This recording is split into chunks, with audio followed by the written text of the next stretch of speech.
Doctor, बोला. जर cholesterol कमी झाला किंवा तो वाढला, ह्या दोघांमध्ये काय प्रॉब्लेम होऊ शकतो आणि याच्यामध्ये दोघांमध्ये काय काळजी घेतली पाहिजे? हे बघा, कोलेस्ट्रॉल जर वाढला तर खूप त्रास होऊ शकतो, पण जर कोलेस्ट्रॉल कमी झाला तरीही त्रास होऊ शकतो. आपल्या शरीरात 2 प्रकारचे कोलेस्ट्रॉल असतात. पहिला HDL, ज्याला गुड कोलेस्ट्रॉल बोललं जातं. हे शरीरात खराब फॅट कमी करण्यास मदत करते.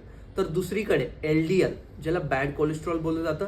हे शरीरात जर वाढलं तर हृदयाचे रक्तवाहिन्यामध्ये अडथळा निर्माण होऊ शकतो.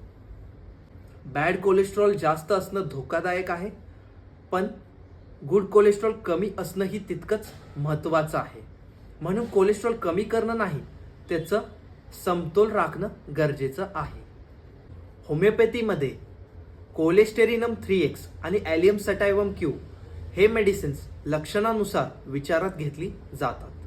डॉक्टर, बोला.